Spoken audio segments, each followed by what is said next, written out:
Hello বন্ধুরা, তো আপনারা কয়েকজনে আমাকে কমেন্ট করেছেন যে ভাই এখন তো আইডি পাসওয়ার্ড দেয় না, ইমেল আইডি পাসওয়ার্ড দেয় না, এগুলো নাকি কোম্পানির মালিকে ইমেল আইডি খুলে গ্রুপ হিসাবে অ্যাপ্লাই করে।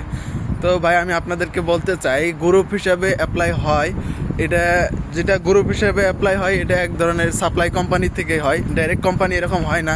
কারণ ডাইরেক্ট কোম্পানি অতগুলো লোক একবারে হায়ার করে না, একদম 30 জন 40 জন 50 জন। ডাইরেক্ট কোম্পানি কি একজনও হায়ার করতে পারে এক সপ্তাহ পরে বা 1-2 মাস পরে, আবার 2 জন হায়ার করবে এরকম। তো ডাইরেক্ট কোম্পানি থেকে যেগুলো হায়ার করে ওইগুলো গিয়ে আপনার পার্সোনাল হিসাবে যাকে হায়ার করতেছে তার নামে ইমেল আইডি খুলে সে নিজেই অ্যাপ্লাই করতে পারে বা কাউকে দিয়ে অ্যাপ্লাই করাতে পারে। তার জন্য তার নিজের পার্সোনাল ইমেল আইডি হয়। আর যেটা গ্রুপ আইডি হয় সেটা ধরেন এক ধরনের সাপ্লাই কোম্পানি বলতে পারেন আর কি। কারণ সাপ্লাই কোম্পানি ছাড়া অতগুলো করে লোক ডাইরেক্ট কোম্পানি কোনো দিনও হায়ার করে না। আশা করি বুঝতে পেরেছেন।